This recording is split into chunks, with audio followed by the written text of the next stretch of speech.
Yes, I really think that his mental capacity needs to be examined. His rhetoric has been shocking to many Americans and people around the world. This is what I'm talking about, the way Trump's behaving. Way more erratic.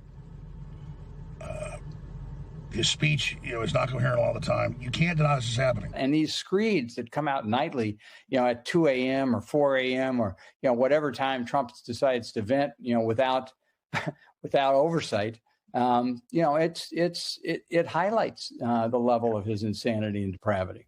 You think he's just gone? I think he's gone.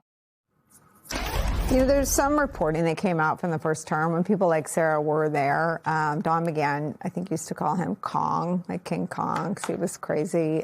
We saw General John Kelly with his head in his hands at the good people on both sides, now infamous press avail.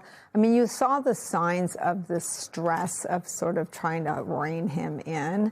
So the idea that he was always like this, but there was some effort to shield it from the public is believable.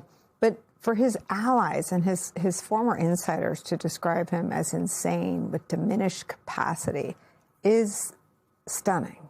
I would add to that it ought to be frightening to the public, because we're not just talking about a normal guy that is diminishing because of age or mental capacity. We're talking about the President of the United States, who has access to nuclear codes, who we just saw a story this week that they said they stopped him from doing something, the chair of the Joint Chiefs of Staff.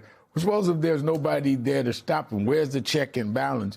And when do they decide to stop him from doing things? Or if he's asleep in the middle of a cabinet meeting and wakes up and agrees to something that is against the interests of the people. I don't think we're looking at the danger of having somebody that is sitting in that seat of power that may not be operating with his full facilities that makes real decisions. So he rolls over and threatens that I'm going to wipe you out of civilization. And that's funny, or that's something is he getting enough sleep? No, this is some dangerous stuff to have somebody there. And do we have this continue until it's too late to turn this around? And I think that's why even some of his ex-supporters are starting to wave the flag here, because we may be in for a serious situation that we find could have been avoided had this been highlighted. It scares me when I read that story this week that this guy has access to these codes.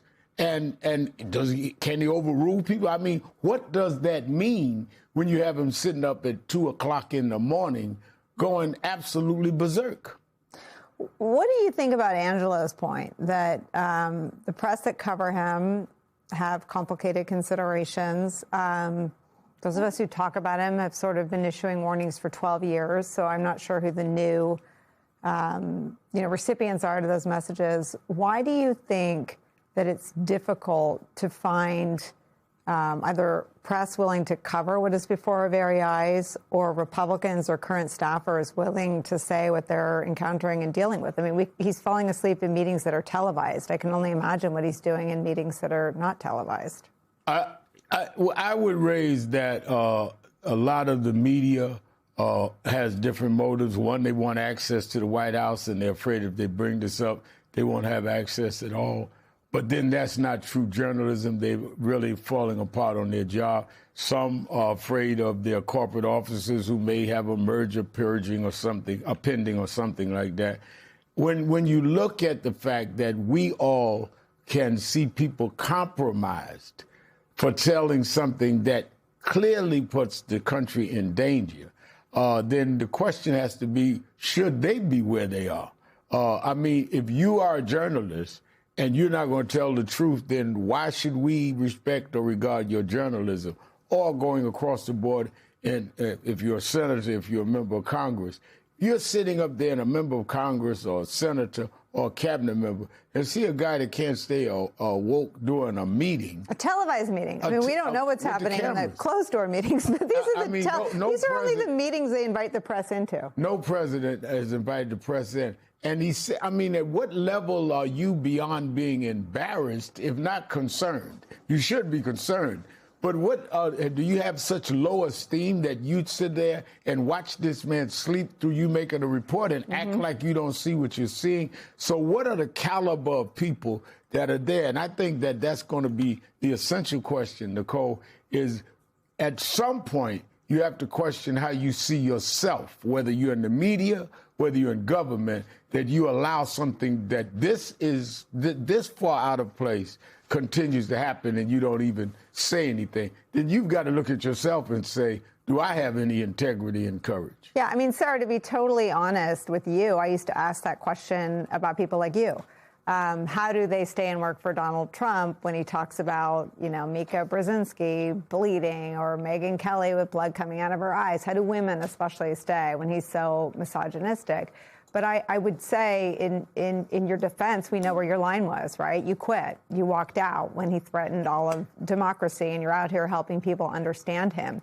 Who are the people that have your old job? And can you answer the Rev's question? Why do they stay? And does he view them as loyal if they're part of putting these images out? I mean, the Iranians see these images. How are they supposed to feel scared of the threats of a man who can't stay awake through his televised meetings?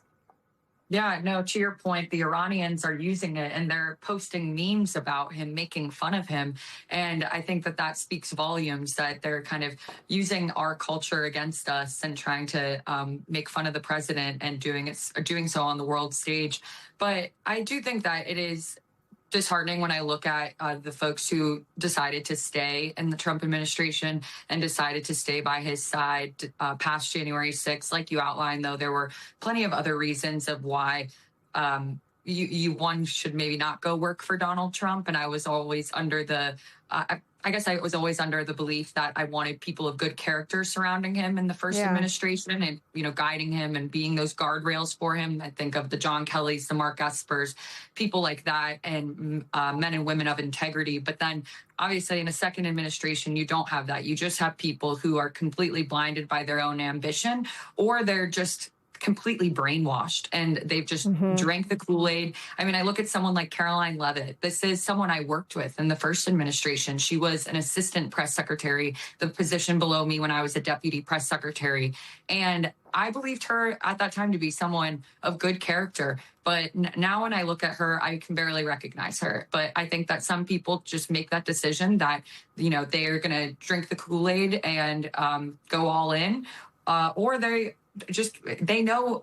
I can't speak to her mental state or some of these other folks, but I do believe that in Washington, there are a lot of people who know better. They know that Donald Trump is not acting in the best interest of the American people. They know he's acting crazy, but they choose to prioritize their own ambition over doing what's right for the country. And they choose to not push back on him. I don't think you're getting a lot of those people in the second administration because they want to protect themselves rather than serving the American people, what a good public servant should be doing.